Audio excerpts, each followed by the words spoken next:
بسم اللہ الرحمن الرحیم۔ السلام علیکم۔ آپ صلی اللہ علیہ وآلہ وسلم پر ارب و خرب و درود و سلام۔ امید ہے آپ تمام ناظرین خیریت سے ہوں گے۔ آج کے اس ٹاپک میں آپ کو بتائیں گے کہ اولاد آدم یعنی حابیل اور قابیل کا کیا قصہ ہے۔ قابیل نے اپنے بھائی حابیل کو کیوں قتل کیا اور حابیل کیسے آگ کی پوجا کرنے لگا۔ در حقیقت دوستوں، نسل انسانی کو بڑھانے کے لیے اللہ سبحانہ و تعالیٰ کی طرف سے اس وقت بطور شریعت جو حکم ہوا تھا وہ یہ تھا کہ بی بی اما حوا کو جو جڑواں اولادیں پیدا ہوں گی وہ آپس میں شادی نہیں کر سکتی۔ البتہ دوسری ولادت میں جو جڑواں اولادیں پیدا ہوں گی وہ پہلی ولادت کے لڑکے یا لڑکی سے شادی کر سکتے ہیں۔ اس اعتبار سے حضرت آدم علیہ السلام کی اولاد حابیل اور قابیل کی پیدائش ہوئی۔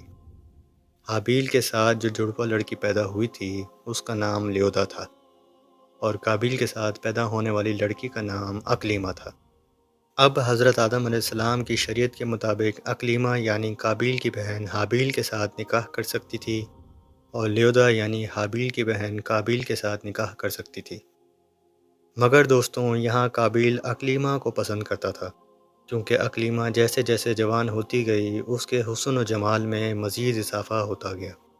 اس کے برعکس لیودا اکلیمہ سے کم خوبصورت تھی، اس وجہ سے قابیل اس کو پسند نہیں کرتا تھا اور نہ ہی اس سے نکاح کرنا چاہتا تھا۔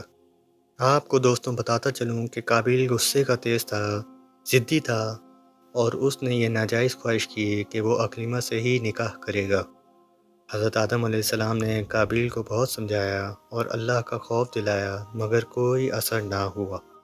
قابیل شریعت سے بخوبی واقف ہونے کے باوجود اپنی ہٹ درمی پہ قائم رہا کیونکہ شیطان نے اس کے دل میں وسوسہ پیدا کر دیا تھا۔ اس مسئلے کے سلجھاؤ کے لیے حضرت آدم علیہ السلام نے کہا کہ ٹھیک ہے، یہ فیصلہ اللہ پہ چھوڑا جاتا ہے۔ چنانچہ حضرت آدم علیہ السلام نے قابیل اور حابیل کو کہا کہ تم دونوں اللہ کی راہ میں قربانی پیش کرو، جس کی قربانی اللہ قبول کر لے گا اکلیمہ کا نکاح اسی سے کر دیا جائے گا اور اللہ تعالیٰ کی رضامندی بھی معلوم ہو جائے گی۔ دوستوں، اس دور میں قربانی قبول ہونے کی نشانی یہ ہوتی تھی کہ قربانی کرنے والا فرد پہاڑ کی اونچی چوٹی پہ اپنی قربانی رکھ دیا کرتا تھا۔ جو تو وہ آگ اس قربانی کو جلا دیتی اس کی قربانی اللہ رب العزت کے ہاں قبول ہو جاتی، اور اگر آگ قربانی کو نہ جلاتی اور اگر آگ آتی ہی نہیں تو قربانی قبول نہ ہوتی۔ چنانچہ اگلی صبح حابیل جو کہ بھیڑ بکریاں چلایا کرتا تھا اپنی بہترین قسموں کی بھیڑوں میں سے ایک بھیڑ کو قربانی کے لیے ساتھ لایا، مگر قابیل جو کہ کھیتوں میں کام کیا کرتا تھا، مزاج کا سخت تھا، اس نے اپنے اناج میں سے جو گھٹیا اناج تھا وہ ساتھ لیا اور خیال کیا کہ اگر اللہ نے میری قربانی قبول کر لی تو یہ اناج ویسے بھی گھٹیا ہے، آگ اسے جلا بھی دے گی تو کوئی فرق نہیں پڑتا۔ اس اعتبار سے یہ ثابت ہوتا ہے کہ تمام اعمالوں کا دار و مدار نیتوں پر ہے۔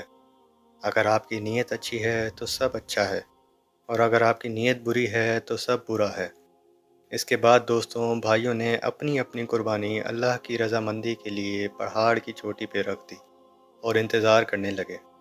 اچانک سے آسمان سے ایک آگ نازل ہوئی اور اس آگ نے حابیل کی قربانی یعنی بھیڑ کو جلا دیا، جبکہ قابیل کا اناج ویسا کا ویسا ہی پڑا رہا۔ یوں فیصلہ ہو گیا کہ اللہ حابیل کی قربانی سے خوش ہے اور قابیل کی قربانی سے ناخوش۔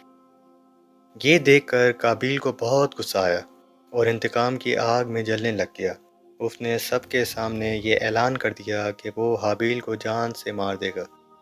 اس پر حابیل نے جواب دیا کہ اگر اللہ نے تمہاری قربانی قبول نہیں کی تو اس میں میرا کیا قصور ہے، بلکہ تمہیں تو پرہیزگاری کی راہ اختیار کرنی چاہیے، خدا جس میں راضی ہے اس میں تمہیں راضی ہونا چاہیے۔ مگر قابیل اندر ہی اندر حسد کی آگ میں جل رہا تھا۔ اس وقت تو وہ وہاں سے چلا گیا، مگر وہ حابیل کو مارنے کے لیے نئے نئے طریقے سوچنے لگا۔ شیطان اس کی سوچ پہ حاوی ہو چکا تھا، لہٰذا جو پوری نوع انسانی کا دشمن ہے یعنی ابلیس، اسی نے حابیل کو مارنے کی ترغیب دی، کیونکہ اس سے پہلے کبھی بھی دنیا میں انسانی قتل نہ ہوا تھا، لہٰذا معلوم بھی نہ تھا کہ کیسے قتل کیا جائے۔